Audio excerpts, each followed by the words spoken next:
Good evening, everyone. Good evening, Jai Hind. I hope I am properly audible and visible to everyone.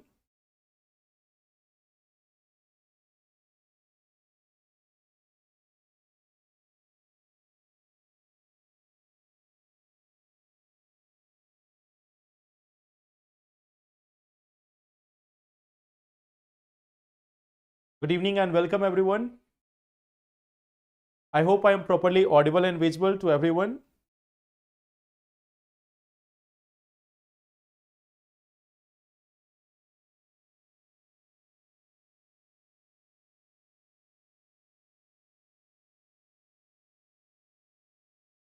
Good evening. So,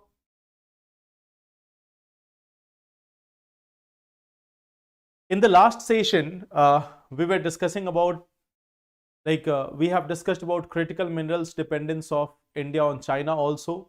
We have discussed about some science tech related issues also in the last 1 week, quantum also. We have talked about many other related aspects in the previous sessions.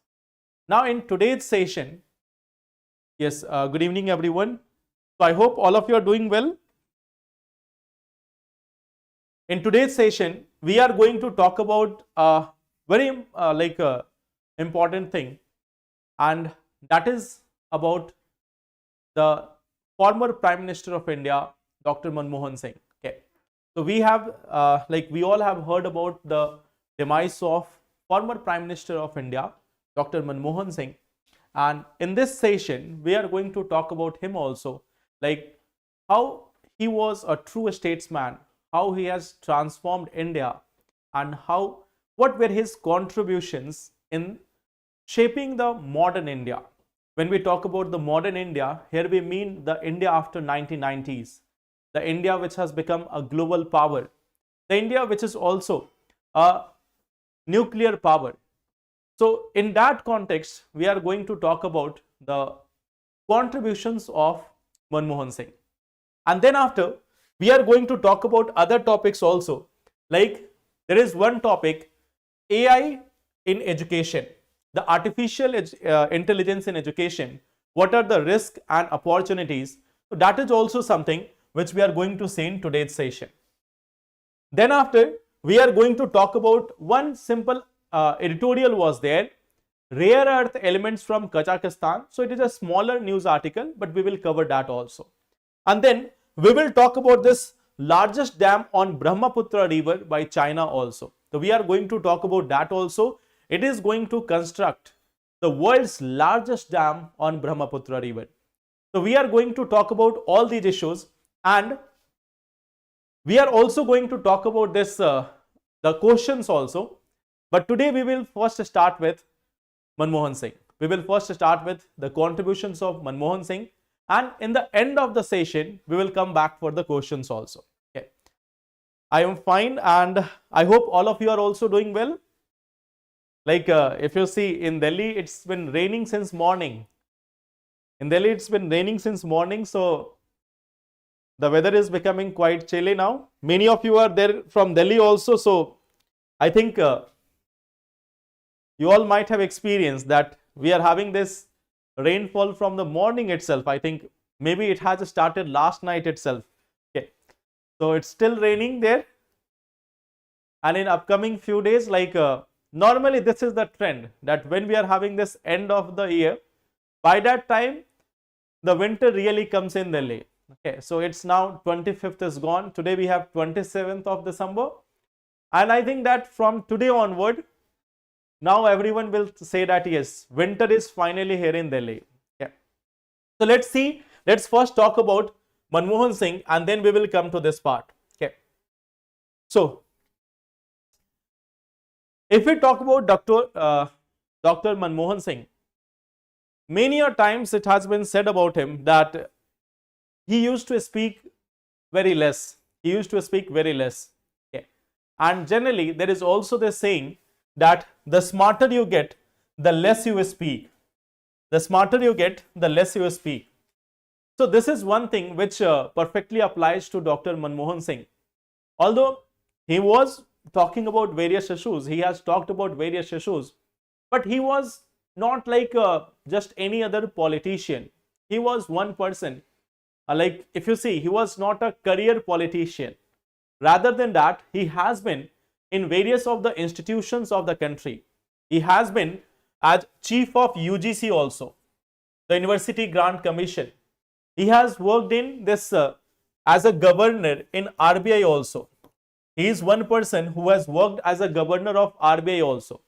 He has been the chief economic advisor to, he has been chief economic advisor also. He has been chief economic advisor also. Okay. He has also been, like if we talk about, he has also been the head of planning commission also. He has been the head of planning commission also. So when we talk about Dr. Manmohan Singh, he was not just any other career politician. He has not reached there to the post of Prime Minister of India simply as any other politician. He has proved his mettle in various institutions in various parts of the country. He has been the finance minister when India went ahead with this LPG reform. When India went ahead with this LPG reform, so even from the past of it, he has been as part of this planning commission. He has been even the governor of RBI, the head of UGC, and many other institutions. So if we talk about Dr. Manmohan Singh, he was not just any other politician, he was much more than that.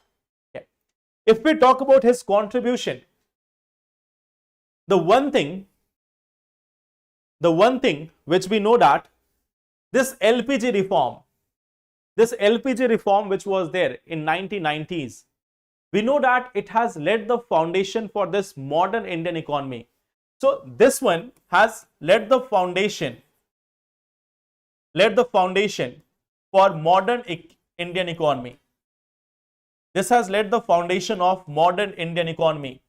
The one economy which we see today, the economy, or you can say that the Indian economy, which is even called as the third largest economy. If we talk about the purchasing power parity, we are the third largest economy of the world. So we started this reform in 1990s, which has provided us that edge, which we have utilized, which we have reformed, and we have reached here.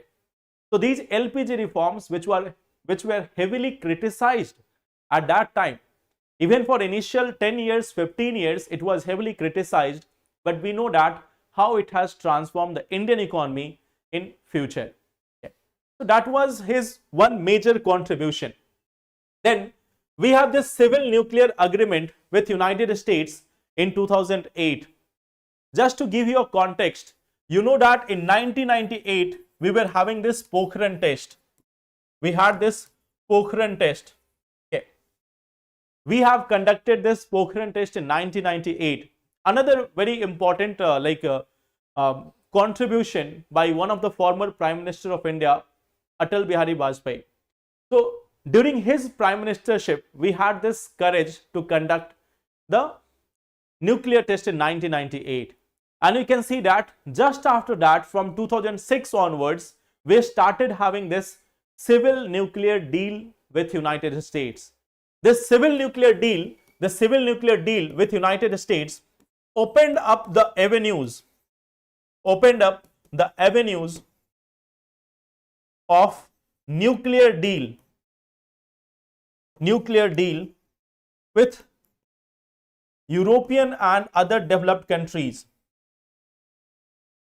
with European and other developed nations.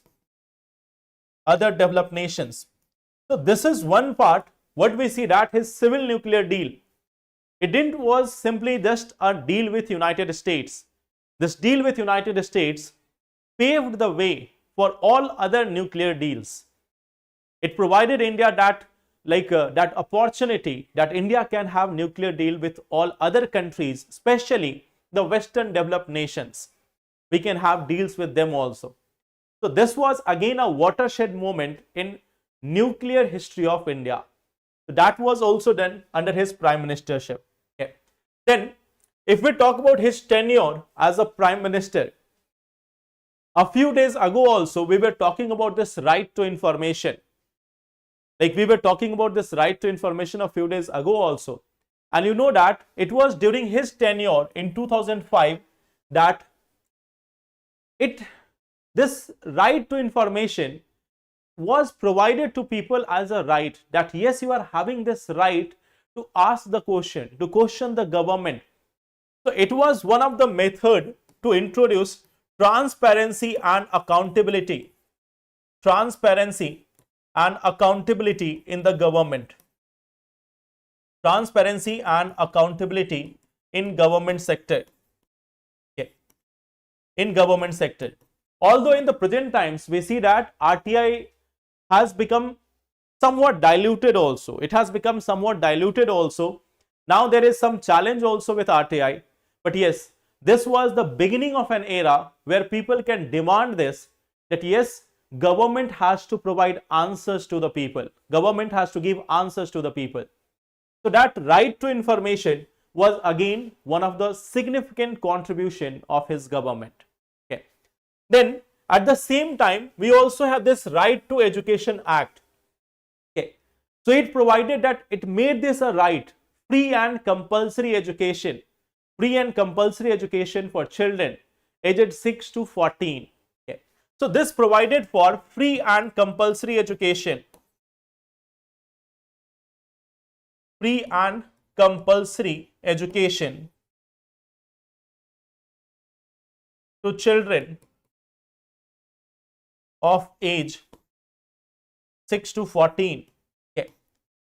So this was one of the significant aspect that during his tenure, right to education was also passed. In fact, what you will see that this entire decade of 2000 to 2010, this entire decade of 2000 to 2010 was a decade for transformation in India. This was the time when a lot of other transformations were also happening. And during his prime ministership, these laws were also enacted. If we look at the other aspect, there is also this National Food Security Act. Okay. Right now we see that government is providing huge impetus on this National Food Security Act. We are providing food to more than 80 crore people in India. Okay. So this National Food Security Act was implemented during his tenure again. Okay. So this also provided right to food, right to food as a legal right, Okay. Now see, like these days we are also having this discussion that whether MSP should be given a legal right or not.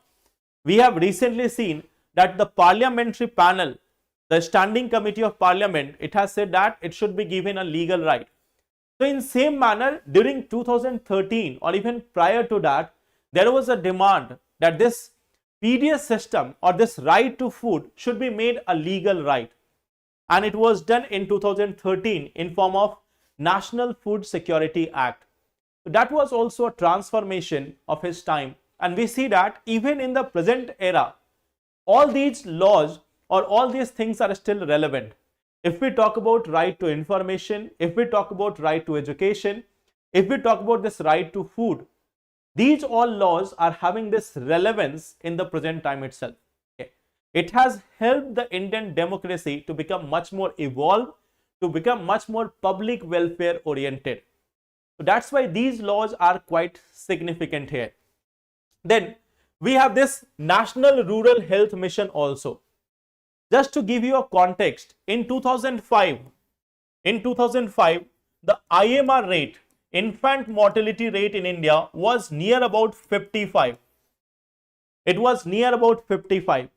In the present times, if we talk about 2024, it is somewhere near 25 to 26. Okay. It is somewhere near 25 to 26. Infant mortality rate is the death of infants, or death of children per 1000 live birth. Okay. Death of infants per 1000 live birth.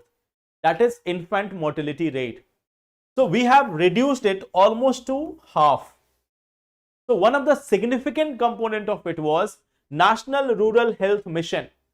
which provided for health facilities in the rural areas, which started providing for health facilities in rural areas, and especially it started promoting institutional deliveries. Institutional deliveries. So that was also one significant aspect of his tenure as Prime Minister in India. Okay. Then at the same time, there is one of the scheme, MG Narega, Mahatma Gandhi National Rural Employment Guarantee Act. So you know that this MG Narega is one such thing which has helped India in multiple domains. Recently we had discussion about this MG Narega, that on one hand it is providing income to the people, income to rural, income to poor people. Okay. It is also providing this impetus to rural economy. It is also one of the case of water harvesting and creation of various assets. You can see that even after 20 years later, the MG Narega still remains relevant in the various parts of the country, or throughout the country. You will find that MG Narega is still one of the remarkable act. So you can see that during his tenure, there were a number of missions, a number of acts which was dedicated toward public welfareism, toward public welfare. So this is also one part, MG Narega. Then GDP growth rate. You can see from 2004 to 2008, from 2004 to 2008, Indian GDP reached even up to this double-digit growth. Okay. Of course, after 2008, there was this subprime crisis. Even after that, India bounced back to 10.78 by 2010-11. Okay. Of course, in the later years, in 2011, 12, 13, we have seen a decline in GDP due to many factors. Global factors, national factors, policy paralysis. These all were part of it. But yes, this was also the first time when India also reached double-digit growth rate. It was also the time when India has reached this double-digit growth rate also. So this was the time of very high GDP growth rate. Okay. Very high GDP growth rate. GDP growth rate. Okay. So this was also a part of his economic policy, that during this tenure of 2005 to 2010, you will find that India was growing at the rate of 8%, 9%, even crossing 10% at times. Okay. So that was also part of his GDP contribution. Okay. Then, like one last thing which you can understand from here. He once mentioned this, that I honestly believe that history will be kinder to me than the contemporary media, or for that matter, the opposition parties in parliament. Okay. So it was one of his quote, that the future of India, the history of India will be more kind to me than the contemporary media, or even this the opposition parties. Of course, the opposition parties will always oppose any leader. It is their it is their tradition. They will oppose it. Okay. But then you will find that despite so many challenges, Dr. Manmohan Singh was one of the leaders on whom there was no such personal charges of any bribery or corruption. There have been like this issue of allegations against his government, allegations of corruptions during his tenure in the government. But then personally on him, you will find that even the opposition party or any such political leader will not be making any such direct allegations on Manmohan Singh. So that was his personality. He was not just a politician. He was one such person like who have been working for real transformation in the Indian economy. There have been some notable persons who have brought various reform in the country. Okay. And one of them will definitely be Dr. Manmohan Singh. Okay. So this is one part about Manmohan Singh, okay, that how he has contributed to the Indian economy, to the Indian society, to the Indian democracy, and even to the Indian economy. Okay. So this is our first topic. Now, coming to the second one, artificial intelligence in education, opportunities and risk. Okay. One student in BPSC protest like me, you should take it. Maybe I was there.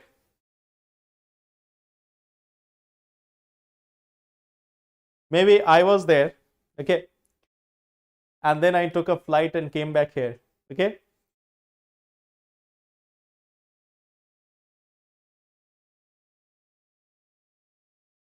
So this is the first part about contribution of Manmohan Singh in our democracy, in our country.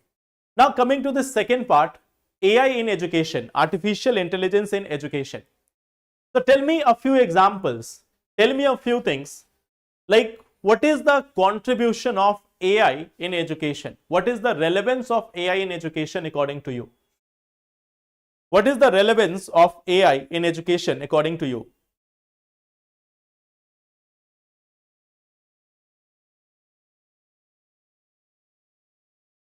Why AI is crucial? Like we will look at both aspects, opportunities also, risk also. So this is going to be important from part of your GS paper 3. GS paper 3. Okay. This is going to be important from GS paper 3. So just tell me, like, what is the significance of AI in education? What is the benefit of this AI in education sector? Anyone? This opportunities of AI. Opportunities with AI in education. What are the opportunities? Rain, go away. Now tell me about opportunities in AI. Very soon we will have this, very soon we are also going to have this AI for rain forecasting and everything. We are already using it, but in upcoming times there will be more use of artificial intelligence in weather forecasting also. Okay. So if we look at this opportunity, there is first thing, personalized learning. What we see that there is going to be personalized learning. If you have seen the newspaper today, you might have seen that there was an entire page coverage about artificial intelligence. Not one article, there were 4 or 5 articles talking about AI in education. Talking about AI in education, there has been survey by one of the companies, OpenAI. So it has done surveys that what are the risks and everything with respect to use of artificial intelligence in education. So in that context, we are taking this topic broadly. Does this artificial intelligence, how it is going to help in the case of education sector in India? First thing is it will provide personalized learning according to the level of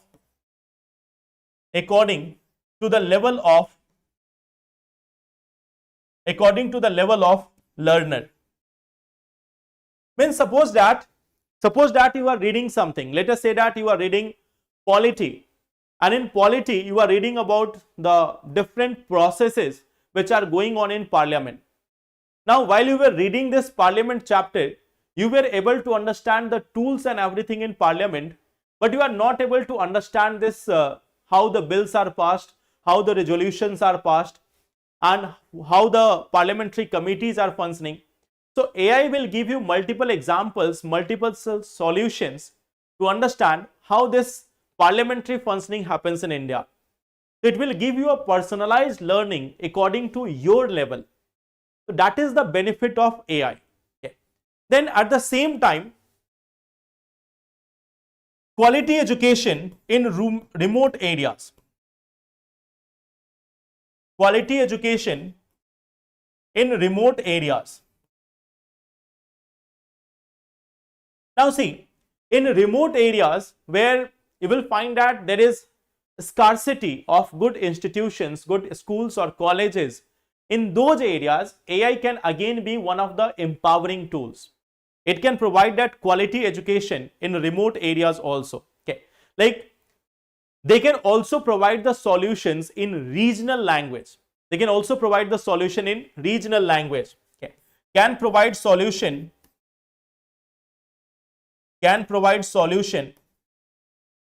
in regional languages.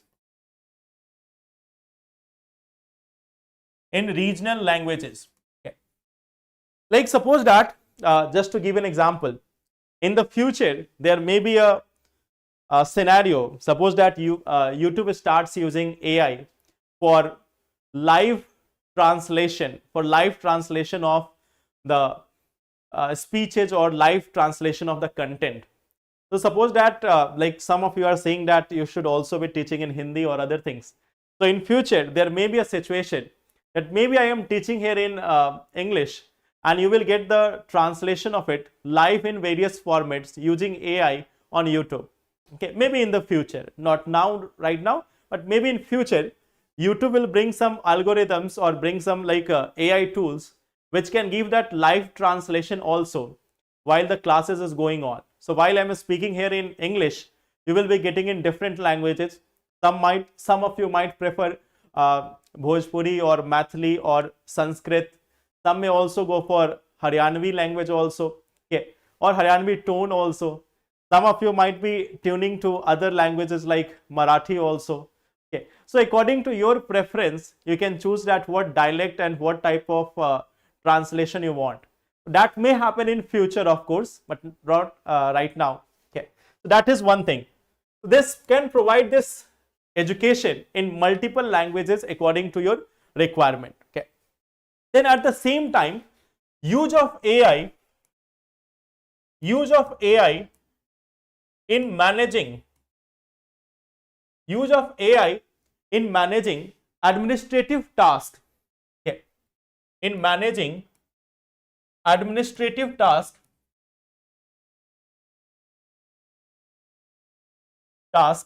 in schools or colleges.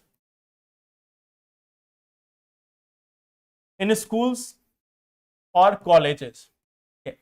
Like right now what we are seeing that I have seen many such reports, like those who are in government schools, those who are faculties or teachers in government schools.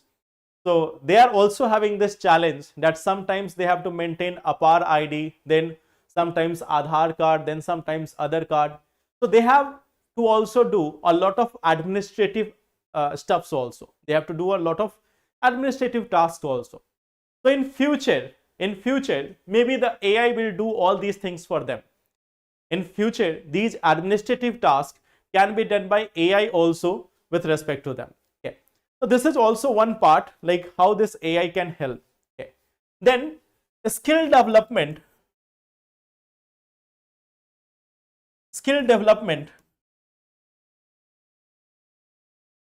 for jobs.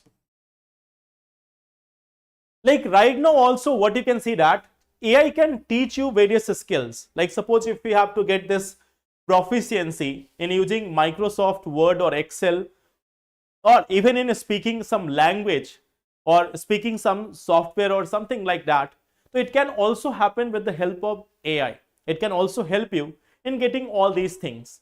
Nowadays itself, AI is teaching many such skills in various online platforms. So that is also one application of AI. Okay. At the same time, one of the major thing which was especially there in the newspaper today is AI application for differently abled students. Use of AI for differently abled students.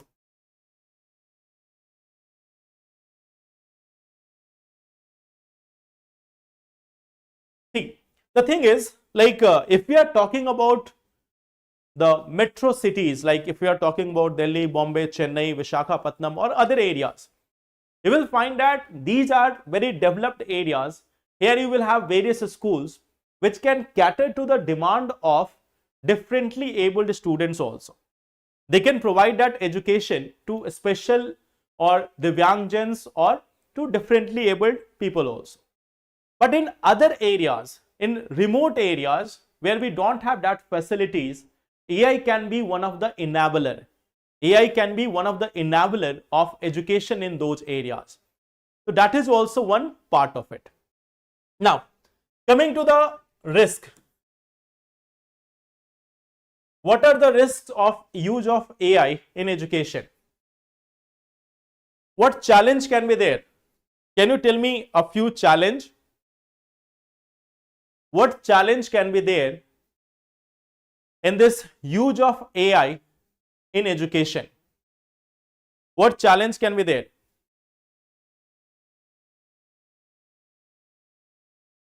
Think about something. Tell me some challenges. What can be there? Wrong information, yes. Okay. So first thing is quality of information. Quality of information. Quality of information. Is AI teaching you the exact thing which you need, or maybe it is also doing some error? Okay. So that quality of information is one of the challenge. Quality of information is one of the challenge. And then there is no accountability also of the AI. If I am teaching you something wrong today, you will question me tomorrow. You will question me tomorrow. That sir, you have told about this. The answer should be this one. Okay. So there is no accountability also. So in the case of AI, what we see that quality of information, that is going to be one of the challenge. Okay. It can be risk for long-term memories. Means there can be too much dependence on AI. Okay. There can be too much dependence on AI. So that is also going to be a challenging factor. Okay. So that is also one part. Too much dependence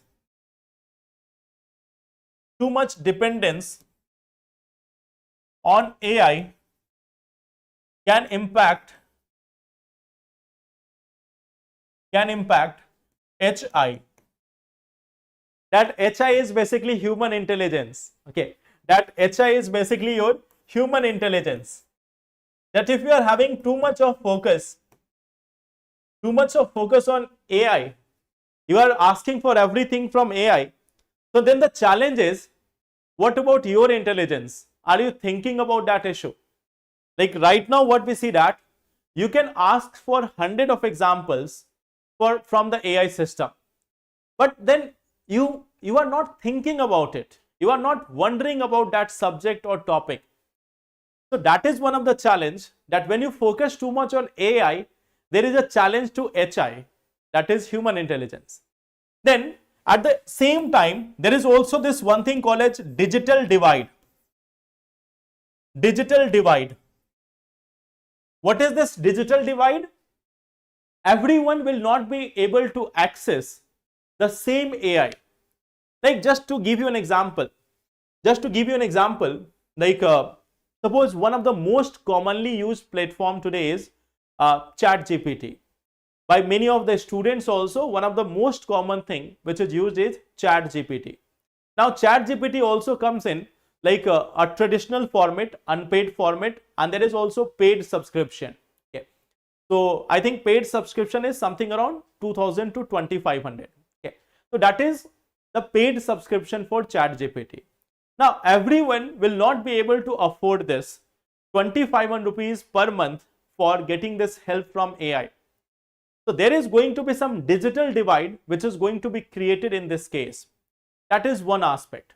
But see, in a much more broader sense of the society, in some of the reputed schools or some of the reputed colleges or institutions, there can be use of artificial intelligence. But will it be also used in some Mahavidyalaya or some inter-college in various parts of the country, in remote areas of countries? So that is also one challenge, that whether we are going to provide it as an enabler for all the people who require it. So that digital divide is also there. Then at the same time, what we will see that there is this one challenge job loss for some people in education sector.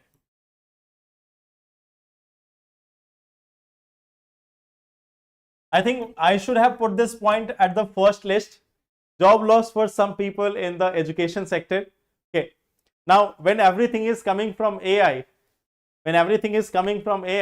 why you would watch YouTube sessions of 1 hour or 2 hours? You can get the easy notes from AI also in 10 to 15 minutes.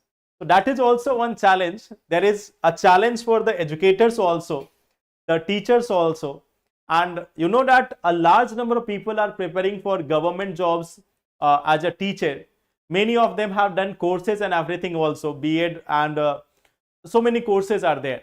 So even after doing all these courses, now their main competitor is not another aspirant. Their main competitor will be AI. Okay. So that is one challenge. Then there is another part, and that is one of the basic challenge. For AI system, and that is bias. Bias in AI system. See, bias in AI system. AI system is having a very broader reach. AI system is having a very wide reach. But if we look at AI, it is being trained by some people. And many a times it happens that many of these trainers are having some bias. They are having some stereotypes. They are having some bias. So that bias will also get reflected in the working of the AI system. That bias will also get reflected in the working of this AI system. So suppose that if you are asking about asking this AI about any such issue, and if it has been trained by a person who is having a particular view on that topic, so AI will give only that view. It will not be incorporating the other views which can also be possibly there. And in education, we know that all the different dimensions are equally important. When we are talking about any such topic, we see what all things are there in positive side. We also see what all things are there in criticism or negative of any topic. So we make a balanced approach. But in case of AI, the person who is training the AI system may be having some of his own inherent bias, and that will get reflected and multiplied by an AI system. Okay. So that is also one of the challenge of AI system. Just to give an example, you may have heard this from certain people, that let us say that there is a state X. Okay. There is a state X, and in which we are having 4 districts, A, B, C and D. Okay. So suppose that we are having one such state, and it is having 4 different districts, A, B, C and D. Okay. So suppose that a AI system is being developed for this area for crime related inspections or for judicial system or anything. Okay. Now it has been trained by people who are from the C district or B district or any district. Okay. So let us say that they have been trained by people from this C district from here. Okay. And they are having, the person who was training them was having a bias that person from this A districts are often criminals. You may have seen this, like in our normal conversation also, we talk about this, that people from a particular district or people from a particular area are having some sort of trait. Okay. Like some of the areas are famous for pistols, some of them are famous for bomb making also, some of them are famous for smuggling, some of them are famous for like many other things. So there are stereotypes in the people about areas, that okay, if someone is coming from that area, he may be having some issues or he may be having those traits also. Okay. So this is one thing. Now the same person is training the AI. So if the AI is used in investigation purposes or any other thing, so what will be its approach toward the people of A district? What will be the approach of this AI system towards the people of A district? Okay. So that becomes a challenge. That becomes a challenge. That this stereotype or this bias may get reflected in the working of AI. It may get multiplied. It may will have much more broader impact than normal people. Okay. So that is also the risk of it. So what can be the way forward? Way forward. First thing is, we will have to work on affordability and accessibility. Affordability and accessibility. Accessibility. Like one of the challenge was digital divide. One of the challenge was digital divide. So we have to make sure that there is AI system. If it is used in education, so it must be made affordable and accessible by all the people. That is one part. Second thing is quality of information and accountability. Quality of information and accountability needs to be ensured. Okay. This also we have to work on the quality of information and accountability. The third thing is regulation. Regulation of AI. Regulation of AI. Right? Right now what we see that we do not have any comprehensive legislation. We do not have any such law for regulating the AI system. So there is a requirement of law for regulating AI if it is coming in all the sectors of economy. Okay. Then at the same time, this training of AI must be done from using diversity and verification. First thing is, those who are training this AI, they must be verified that are they having some of their inherent bias.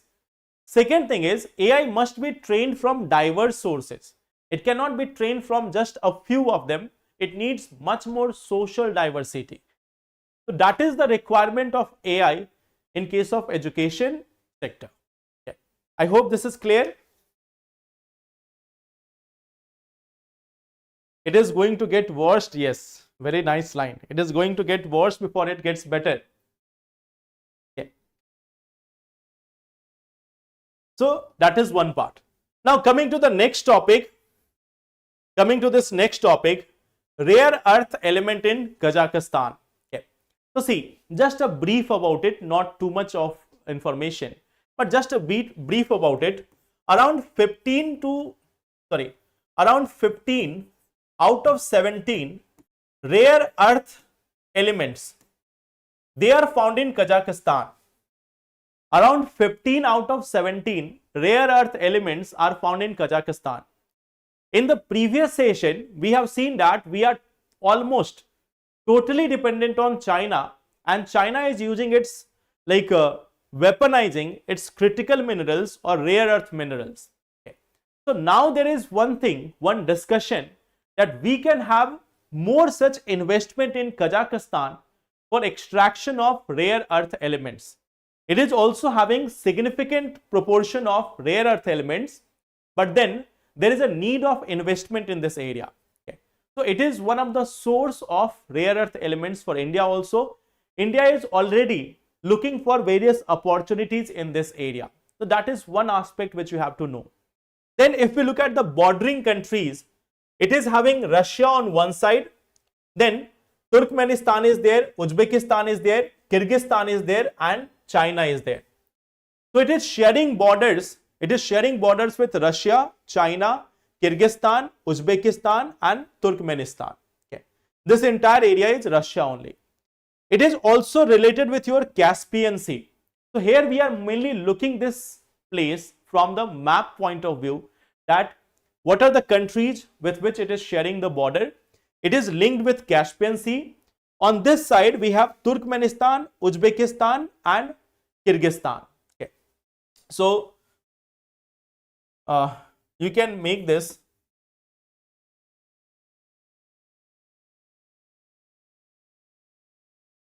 like you have this Russia on the top, Russia covering it from the top side, and you have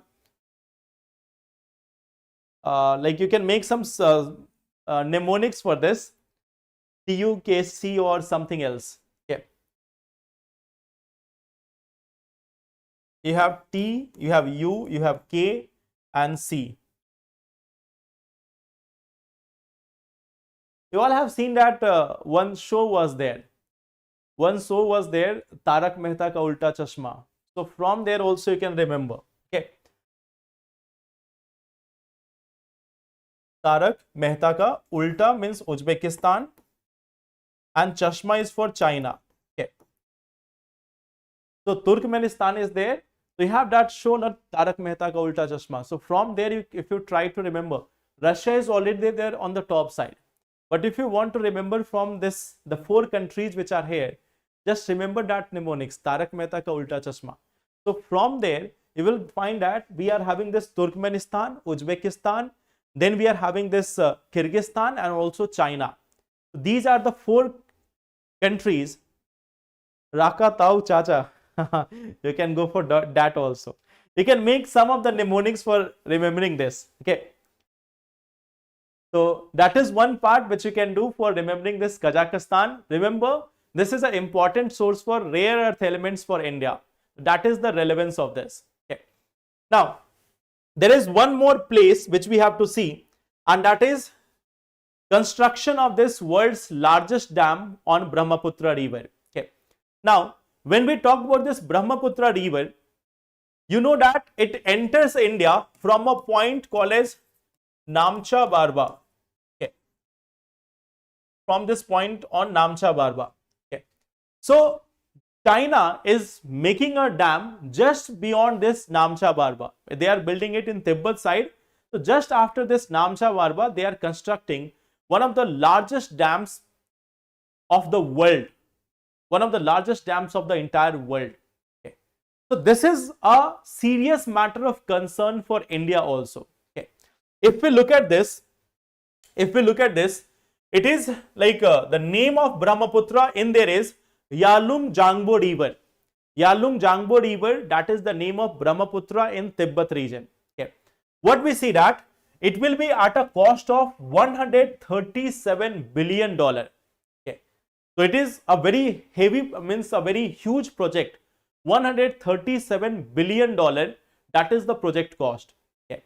Then at the same time, it will be like, if you look at this, this is having income potential of $3 billion annually for this Tibet region. So it will be important for the economy also.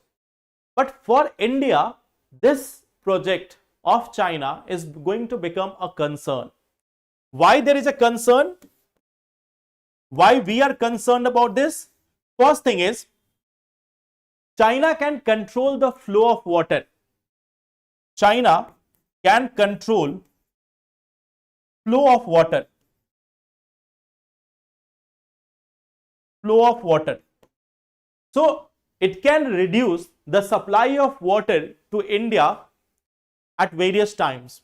We know that Brahmaputra is providing this water to Assam and other places. There again we see that irrigation is required. So it can control the flow of water, which can harm our hydropower potential plus also the irrigation factor.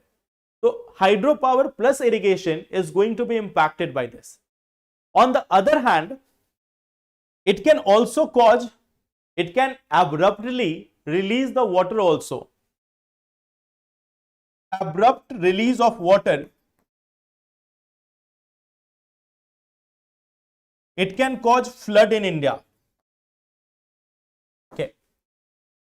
When it is controlling huge amount of water, and suppose if India-China relations are worsening in the future, it can use this water as a tool. It can use this water as a tool. It can release that heavy amount of water into the Brahmaputra river, which can again become a concern for us. Okay.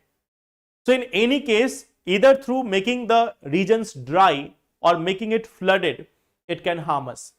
So there will be impact on life, there will be impact on economy, there will be impact on energy also.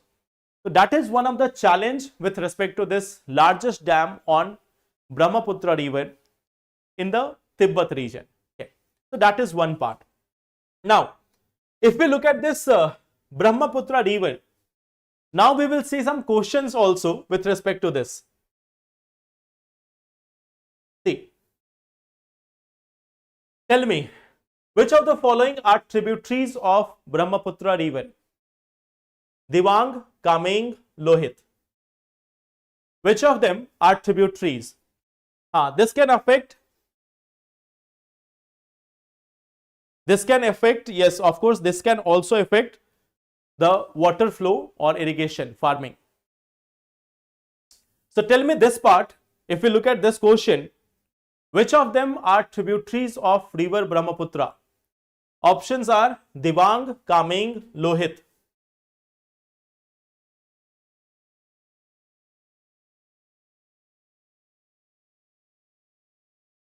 Okay, one answer is coming as D, other answer is C also.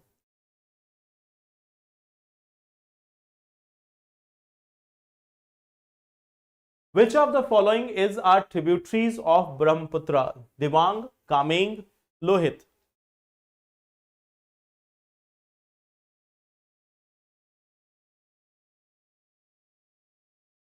See, normally you will find that Lohit is very much famous, Dibang is very much famous, but Kameng is also a tributary of Brahmaputra river. It is one of the right bank tributary. It is one of the right bank tributary of this Brahmaputra river. Okay. So between Manas and Sankos, you will find that this between Manas and Subansiri, you will find that there is also presence of Kameng. Between the Subansiri river and Manas river, you will find that there is presence of this Kameng river also. So Kameng river is also right bank tributary. It is D option 1, 2 and 3. See, here we are having Dibang and Lohit. Then we have Bharalanarsi, Dikhou, Dhansiri, Kopili. Between this part, between Subansiri and Kameng, and Manas, we have this Kameng river also. Okay, we have this Kameng river also. So these are the tributaries. Okay, last year also I have given you this trick.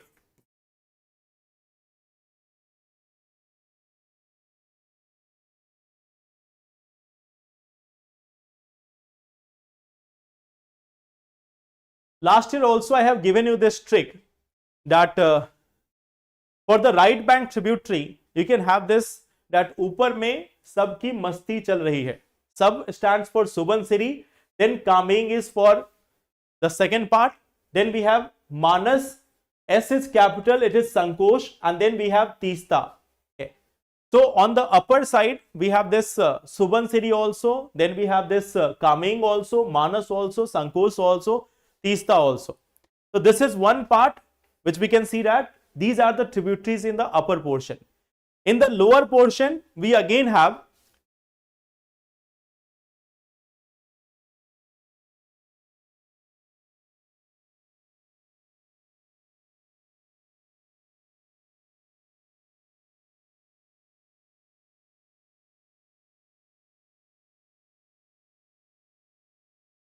okay.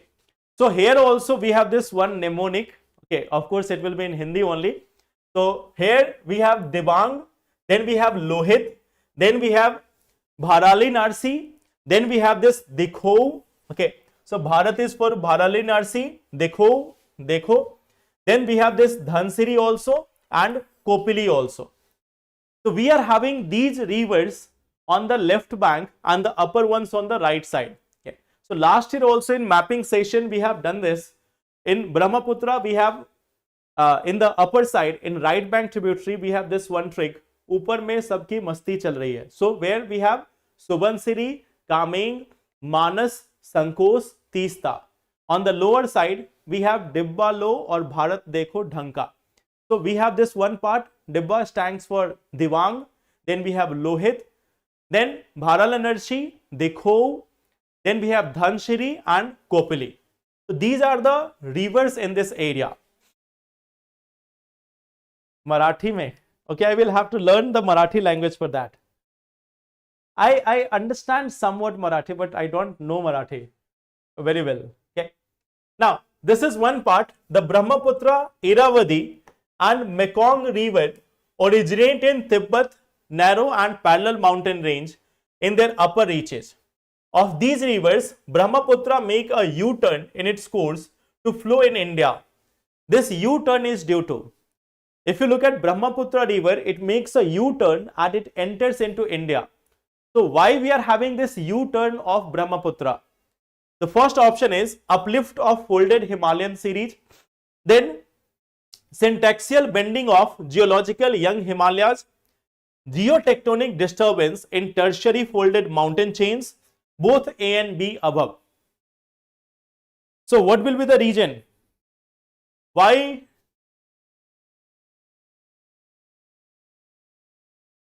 we are having this Brahmaputra taking a U-turn in India?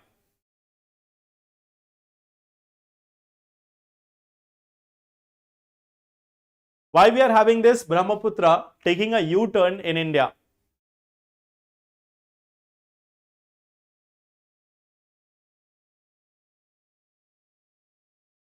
What will be the answer in the second question?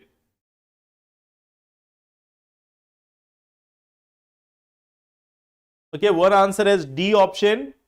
Arshit is saying option A. Okay, 1 and 2.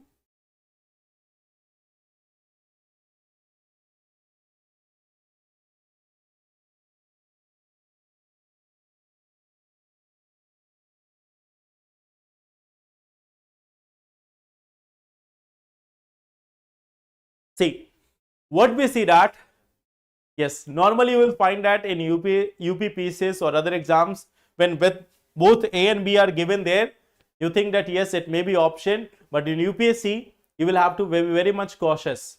There is no role of uplift of folded Himalayan series in this turning of this river. What we see that there is a syntaxial bend and it is following that syntaxial bend. So from here it comes into India.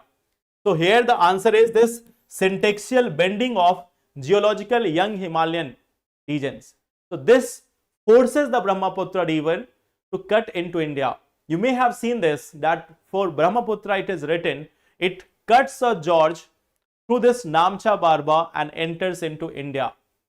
So despite having this young fold mountains, it is cutting a gorge and then it is entering into India. So young fold mountains, their rising would have prevented it, but it has not prevented it. What we have seen that instead the Brahmaputra is cutting a gorge through it and then it is entering into India. So this second option here will be correct, syntaxial bending of geological young Himalayas. Okay. That is the level of UPSC. UPSC gives you this option. That is the level of UPSC, that UPSC gives you questions like this where you will have to think about it. Economic liberalization. Since we are talking about Dr. Manmohan Singh today, so yes, this is also a question. Economic liberalization in India started with substantial change in industrial licensing policy, the convertibility of Indian rupee, doing away with procedural formalities for foreign direct investment, and significant reduction in tax rate. So how did we start it? From which portion, from which step we had this economic liberalization in India? What was the first thing which was done? Options are substantial change in industrial licensing policy, the convertibility of Indian rupee, doing away with procedural formalities for foreign direct investment, and significant reduction in tax rate.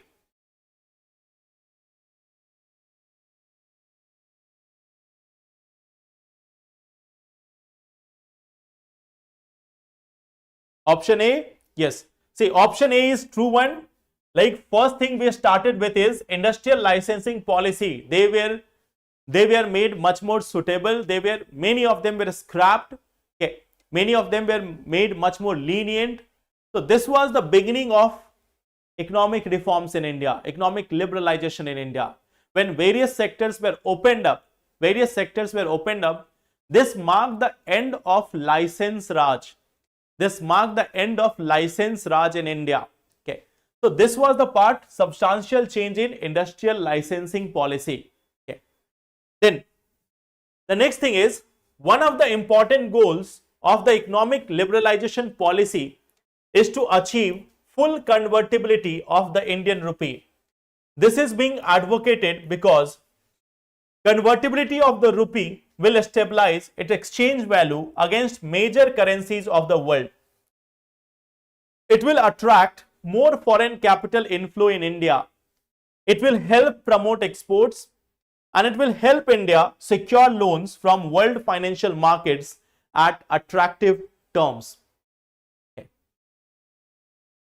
So why there is this thing that why we are going for convertibility of the Indian rupee?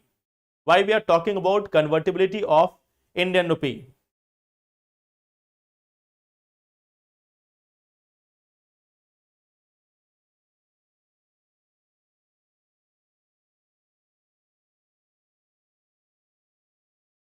It is based on previous year questions only. It is based on previous year question only.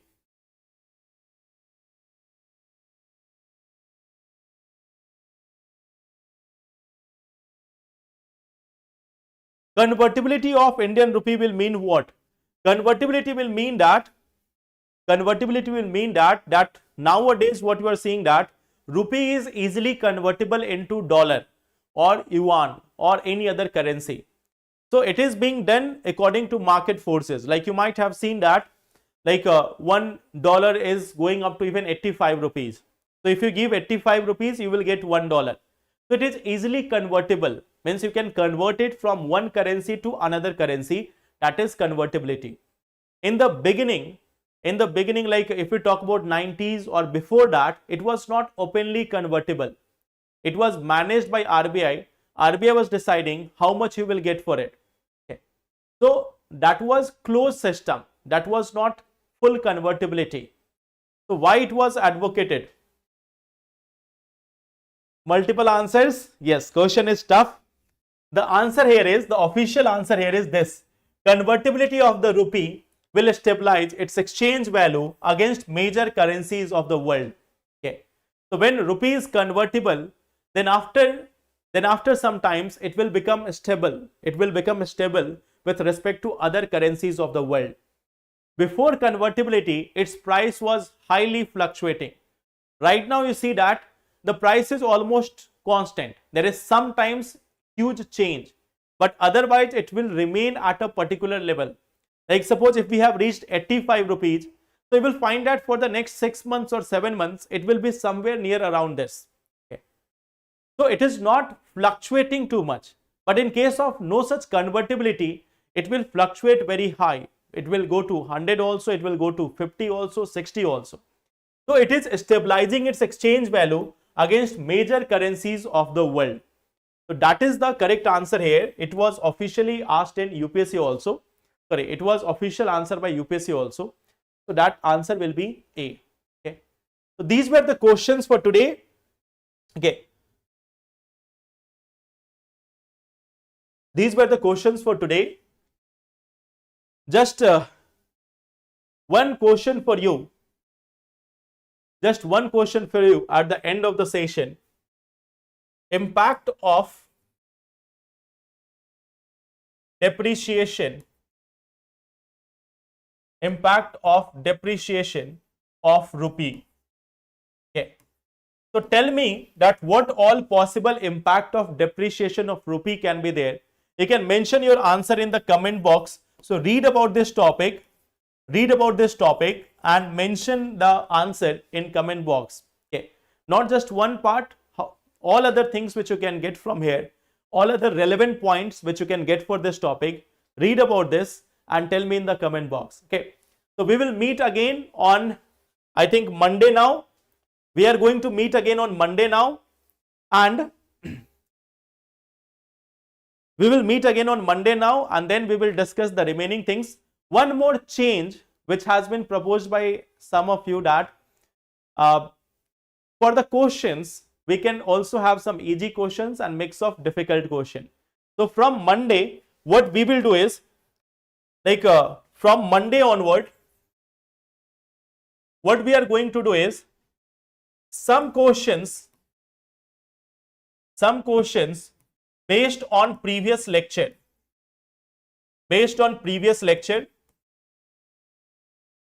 that we will have in the beginning of the session, and plus science related questions from